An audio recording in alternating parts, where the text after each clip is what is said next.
Hey guys, Carlos Colon here with Georgia Perimeter Homes, and today we're going to talk about 5 things that can impact your home value.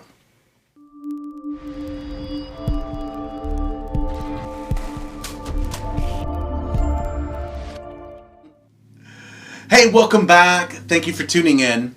If you haven't done so already, click the subscribe button and hit the little bell.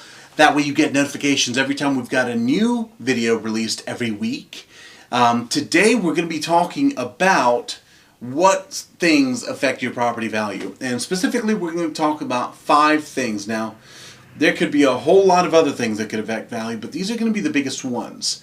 Not only buyers look for these 5 things, but also appraisers are affected by these 5 things when they're looking for their valuation on your property. So obviously, most of our clientele that are buying usually take out a loan in order to purchase. And so it's important that we keep this in mind, these 5 things, in order to understand why your property may or may not be worth what you think it's worth, or maybe it's worth more. And that's going to be a pleasant surprise after today. Okay, number 1. The first thing that we're going to talk about, not to say that these things, by the way, are any more important than each other as we go down this list. It's not in any particular order. But the first thing that we want to talk about is going to be land. Okay, the land that goes with your property is probably the first thing we need to look at in this case.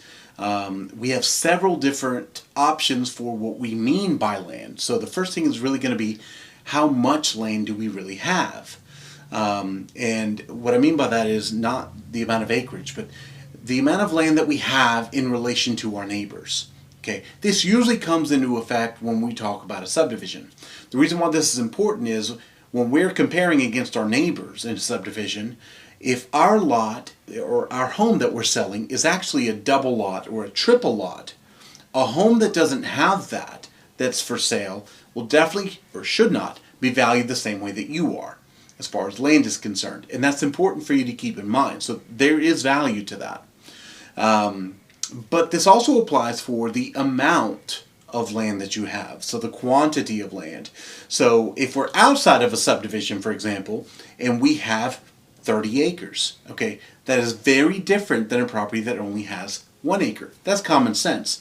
But that is also very different than a property that has 12, 15, 17, 20 acres. How do we compare those against each other? That's important. If you want to know how those comparisons are made, give us a call. We'll be happy to run down with you on how that's done. Also, take a look at one of our evaluation videos in our video stream. That way you can kind of understand what that looks like. Okay, next. The next thing we want to talk about when it comes to land is going to be the quality of the land. Okay, and this could mean a lot of different things, but when I'm referring to quality of land, what I mean is, are we buying a swamp? So don't get me wrong, you're buying land, but the quality of the land is not very usable, which really hinders the actual value of that land. So to go back to our 30-acre example, maybe we're buying 30 acres, but 15 of it or half of it is really swampland or marsh that you're not going to be able to use very well. Well, is that the same as 30 acres, all cleared, all graded, and 100% usable? Or maybe it's even cross-fenced. Those are night and day comparisons, and it's important that we keep that in mind. So not all land, even though the numbers look the same on amount of acreage, not all land is the same. Another way to look at this is also going to be the grade of the land. So if I'm looking at 15 or 10 to 15 acres and it's all a bunch of hills, nothing but up and down nonstop, the quality of that is not going to be as valuable to someone, to most clients anyway, as level lot, okay, where it's very usable for whatever they want to do. Now, some people, when they go hunting and they're really looking for wooded acreage, this is going to start to be buyer specific when we start to go deeper into this. So it's just important that you understand I'm looking at the most extremes. I'll give you an example of when this becomes important. If we're looking for a mountain home, right? So let's say we're looking for North Georgia mountains and we want, you know, give me 5 acres, Carlos, that's what I'm looking for, and I want great views. Well, wonderful. I give you 5 acres, but what you just told me is going to immediately kick out a lot of what you think is going to be great usable land. You said great views. That means that this home is probably going to be on the side of a mountain, right? Well, you might own 5 acres, but how much of it's really going to be usable? Because as soon as you hit that place where that view is beautiful, guess what's going to be on the other end of that? Boom, a big drop off. So you might own that drop off, but it's not really usable, and you're probably never going to use it for anything, but it provides that view. And so you've got to understand that maybe a home that has a view but also has 5 usable acres is worth a lot more than these 5 acres that only give us a view. And so understanding the difference there on the quality of the land that we have is very important. Number 2, location. Okay, in this case, what we're talking about location is going to be, number 1, the distance from blank. Enter whatever you want here. Shopping, airport, city, commute. This is really, really important. Okay, location in a lot of sense, in a lot of the way that we look at real estate, really is directed by desirability of, you know, that downtown area. It's specific to Atlanta, Macon, Warner Robins. The closer you are to these areas, the more desirable that land is, or that location is, because so many people want to be there or need to be there. And the closer you are to that center point, the more valuable that property or that location is going to be. So easy commute times usually becomes easier when we're in these high density areas, but you can also get privacy in these high density areas by having more acreage. But guess what? The value of that property just went through the roof. You can imagine why. High density, you don't really get a whole lot of privacy unless you're going to pay for it. And so this is where we get to that idea of, here's where I really want to be, and I'm going to drive out until I can really afford it. And so that's what we really want to get to, is that idea on location and commute times. Now, there's another side of this, which is going to be location within a neighborhood. And this is very, very different. And so it's important that you understand this. If you are the first house in a neighborhood, as soon as you come in and you're right up against a busy street, that is not as desirable as being that same house, that same floor plan, same lot size in the cul-de-sac of that neighborhood. Okay, it's important that we understand those differences. The main reason is because traffic all of a sudden is going to be much higher when you're passing by that house. Privacy is going to be much lower. And so the desirability or the demand for that particular location within that neighborhood is not going to be quite as high as that one in the cul-de-sac that's really only going to get the traffic of the people that live in that cul-de-sac. And so it's important to understand that that also weighs in, not just commute times. Number 3, updates. Okay, updates could mean a lot of different things. In this case, we're really talking about, number 1, the types of updates that we're doing to a home, right? Do I have granite countertops? Do I have Formica countertops, quartz? Also, do I have real tile on the floor, or are we doing laminate? And so it's not always going to be the same. That's also to say there's a limit to upgrades that you should do. I mean, you should not buy a single wide trailer and put in marble countertops and marble floors. You know, it's just not going to be money well spent. And so there is a limit, and that's going to depend on who your final user is going to be, or your final client. And so everything has thresholds. So make sure that you understand where your threshold sits. And this is where you should speak to a real estate agent and have them be your advisor on what should you do and what shouldn't you do in order to be able to spend that dollar wisely. Now, going back to the types, okay, so we have quality that we just talked about, but we started with types. Okay, the types of upgrades, like countertops, flooring, those kinds of things, roofing goes into that as well. So if I've got a 30-year roof versus a single tab shingle, those are different. One of them's a 20-year roof. The other one could be a 30 or 50 or 60-year roof. And also, I mean, there are other types of roofs. I mean, you could go metal roof that's 50, 60 years plus. And so those are different quality roofs and a different kind of upgrade that does add value to it. Now, is it always worth a certain amount above everyone else to every buyer? No, because a lot of buyers don't even know the difference, to be honest with you. And so it's our job as agents to educate our buyers on why this is superior to this and what that means for you when it comes to future maintenance and desirability of that particular property. And so just keep in mind, again, like I said it once, I'll say it again, not all upgrades are good upgrades. If we're in a price point, for example, in the time that we're filming this video, under 200,000, maybe we shouldn't be doing, granite countertops. Formica's probably going to get you in that price range anyway. And so maybe we shouldn't spend that extra money, but if the price is relative to you anyway and it's almost the same price, then it doesn't matter. And so, keep those things in mind. Again, if I've got a single wide trailer, I shouldn't be adding marble floors to it. It's just, common sense stuff like that. But there are some price points where it will make a difference.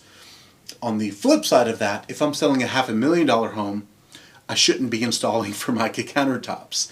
That's going to be a big disappointment when buyers are walking through expecting to see something amazing and they're not getting it.